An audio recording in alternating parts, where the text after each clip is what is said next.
नमस्कार, खबर आज देख रहे हैं आप और मैं हूं आपके साथ लोकिता। ट्रांसपोर्टर पति पर गर्भपात, ससुर पर छेड़छाड़ व दहेज प्रताड़ना के आरोप मिले झूठे। सेक्टर 29 थाना में अपने ट्रांसपोर्टर पति पर गर्भपात, अवैध संबंध, दहेज प्रताड़ना, ससुर पर छेड़छाड़ का आरोप लगाकर मुकदमा दर्ज कराने वाली महिला के सभी आरोप झूठे मिले। ससुराल में इंग्लिश सेट ना होने पर 10 साल तक रिश्ते ना सुधरने की बात कहने वाली महिला के ये आरोप भी झूठे मिले। पुलिस ने 2 साल 8 महीने बाद मुकदमा खारिज करते हुए महिला के खिलाफ 182 के तहत कार्यवाही की और कोर्ट में दस्तावेज पेश कर दिए हैं। नांगलखेड़ी की महिला ने 4 अप्रैल 2021 को सेक्टर 29 थाना में शिकायत देकर बताया था कि उसकी 3 फरवरी 2013 को झज्जर के गौछी गांव निवासी सोमवीर से शादी हुई थी। शादी में उसके पिता ने 30 लाख रुपए खर्च किए और 15 तोले सोना दिया था। आरोप है कि आरोपियों ने बारात से पहले 15 लाख रुपए नगद लिए थे, उसके बाद फेरे लिए। वह ससुराल गई तो उसे दहेज कम लाने के लिए प्रताड़ित भी किया गया। आरोप लगाया कि उसके पति के भाभी के साथ नाजायज संबंध है, जिसके चलते वे उससे प्रताड़ित करते थे। शादी के कुछ महीने बाद जब वह 2 माह की गर्भवती थी तो उसे बुखार हुआ। आरोप है कि डॉक्टर के पास ले जाकर उसे गर्भपात की दवाई दिलवाई गई, जिससे उसका गर्भपात हो गया। ससुरालियों ने उनसे 30 लाख रुपए की मांग की। कहा कि रायगढ़ छत्तीसगढ़ में वे ट्रांसपोर्ट का काम करेंगे। उसने किसी तरह मायके से लाकर 10 लाख रुपए दिए। इसके अलावा व्यापार के लिए 28.60 लाख रुपए की राशि ली, जो वापस नहीं की। रुपए मांगने पर उसे जान से मारने की धमकी दी। ससुर पर छेड़छाड़ का आरोप लगाया था। सेक्टर 29 थाना पुलिस ने 19 अप्रैल 2021 को पति, सास, ससुर, जेठ व जेठानी पर मुकदमा दर्ज कर जांच शुरू कर दी थी।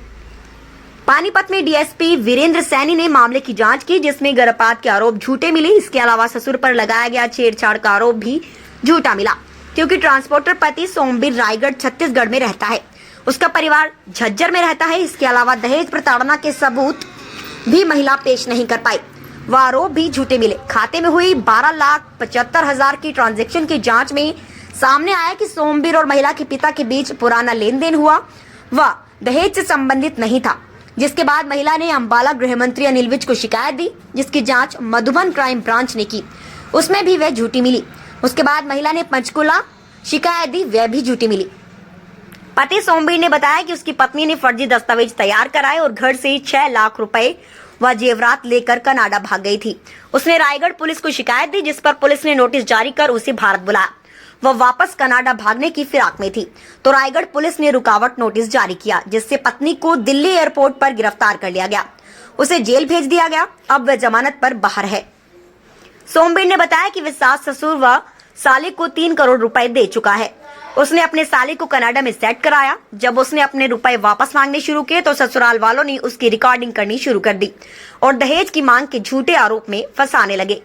महिला की शिकायत पर मुकदमा दर्ज कर लिया था, लेकिन जांच में सभी आरोप झूठे व बेबुनियाद मिले, जिसके बाद मुकदमा खारिज करते हुए पुलिस ने महिला के खिलाफ 182 के तहत कार्रवाई की है और कोर्ट में दस्तावेज पेश कर दिए हैं। पानीपत से खबर आज के लिए रवि सूद की रिपोर्ट।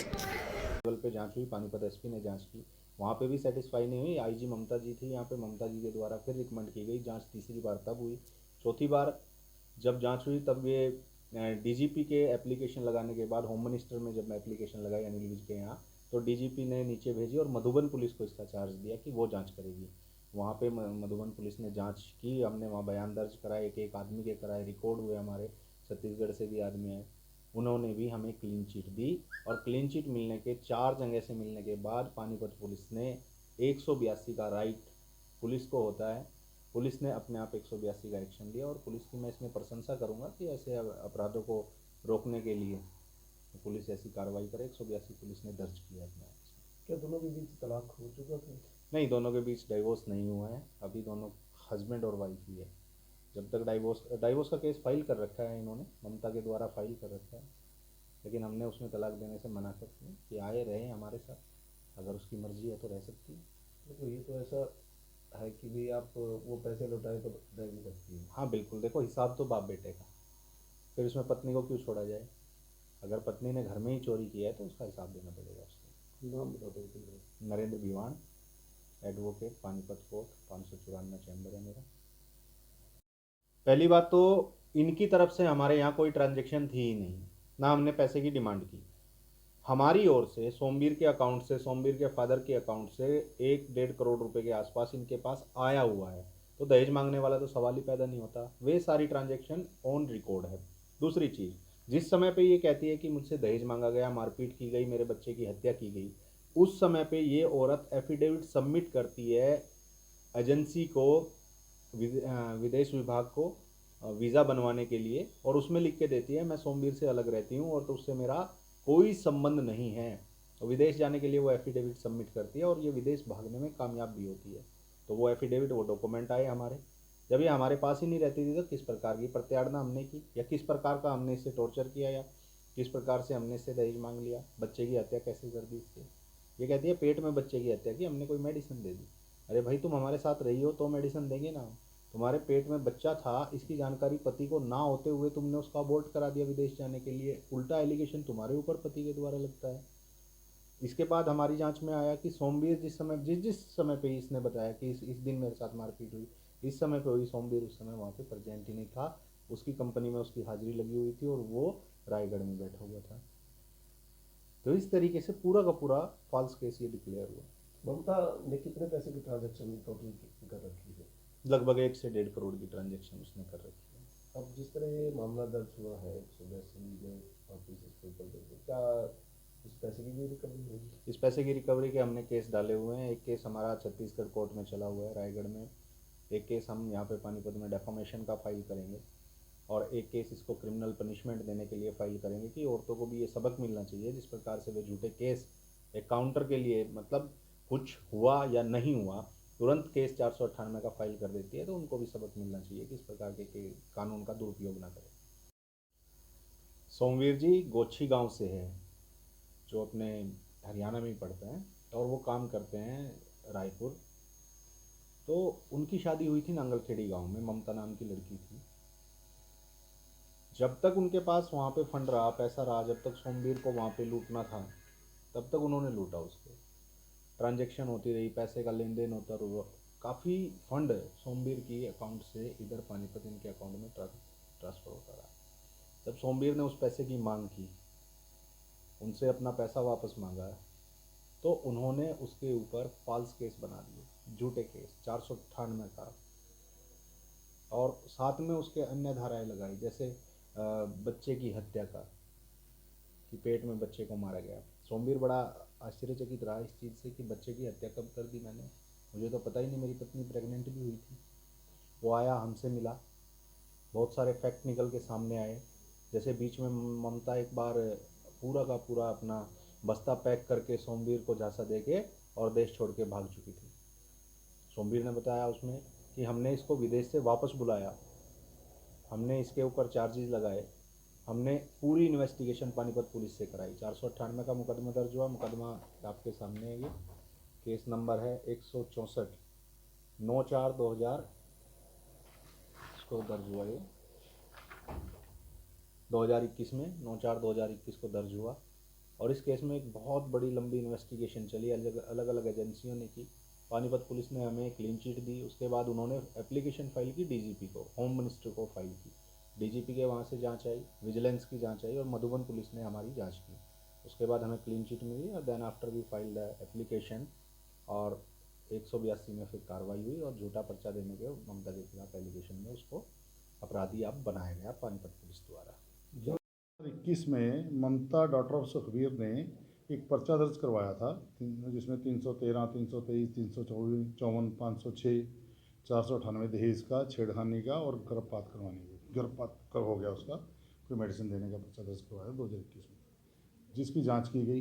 वो पर्चा जो दर्ज हुआ था उसके पति सोमवीर के खिलाफ था, उसके ससुर कुलदीप के खिलाफ था, जेठ युद्धवीर और जेठानी पारुल और चाचा राजेंद्र के खिलाफ उसने मुकदमा दर्ज करवाया था। उस मुकदमे की तफ्तीश की गई, पानीपत पुलिस ने भी की, क्राइम ब्रांच ने भी की। वो मुकदमा झूठा पाया गया, उसमें कोई भी तथ्य सच्चे नहीं पाए गए थे। तो जो झूठा मुकदमा दर्ज करवाया उसने, उसकी एवज में उसके खिलाफ 182 कार्रवाई की गई ममता के खिलाफ, क्योंकि ये समय वेस्ट हुआ, पुलिस का भी समय वेस्ट हुआ, गलत इन्फॉर्मेशन दी गई, जिस पर उसने केस रजिस्टर करवाया था। केस में कोई सच्चाई नहीं मिली, और उस पर हमने 182 की कार्रवाई ममता डॉक्टर सुखबीर के खिलाफ कर दी, और उसका कलंदरा हमने कोर्ट में दे दिया, विवेक कुमार जी की कोर्ट में दिया हुआ है। सर पुलिस जांच में महिला ने अपने पति पर किस मंशा से ये काम करवाया? और नहीं, ये तो मतलब कि किसी कोई लेके किसी भी चीज़ को मन में लेके और ना विचार में बनते हो तब भी करा देते हैं। जेठ के ऊपर ससुर के ऊपर छेड़खानी का लगा दिया, प्रूव नहीं हुआ, उसने दिया कि मेरे पति ने मुझे गोलियां दे दी गर्भपात की, मैं हॉस्पिटल एडमिट रही, हॉस्पिटल रिकॉर्ड में भी ऐसा कुछ नहीं मिला और कहीं कोई चीज़ नहीं मिली थी, तभी उसके ये केस मुकदमे को कैंसिल किया गया और उसके खिलाफ 182 की कार्रवाई की गई। ये बनाया गया है, उनका दुरुपयोग भी होता है। हाँ, ये सबक है लोगों को। ये तो मैं आपके माध्यम से कहना भी चाहता हूँ कि कोई भी गलत पुलिस को इन्फॉर्मेशन नहीं देगा, अगर कोई गलत इन्फॉर्मेशन देगा और उसके खिलाफ 182 हम जरूर करेंगे और इसकी शुरुआत एसपी साहब ने पहले भी करवा दी गई है, काफ़ी मुकदमों में और थानों में भी हुई है 182 और मैंने भी किया, और भी जो मुकदमे हम कैंसिल करते हैं उसमें 182 की कार्रवाई करेंगे। कोई गलत इन्फॉर्मेशन देता है, गलत दरख्वास्त देगा, हमें शिकायत भी गलत देगा, उस पर भी कर सकते हैं।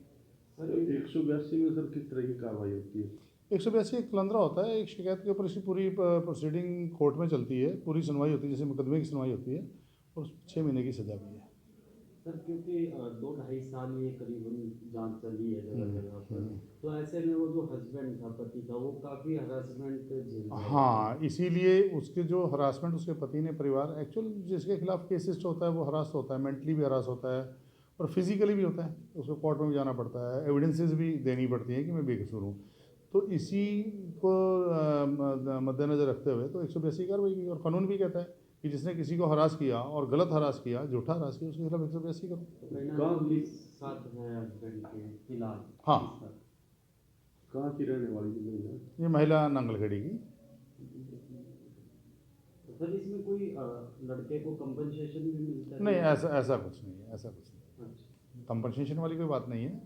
तो ये चलेगा, कोर्ट में चलेगा, कोर्ट क्या डिसीजन लेती है वो ज्यूरिडिक्शन कोर्ट की है। मान हानि अगर जो चाहे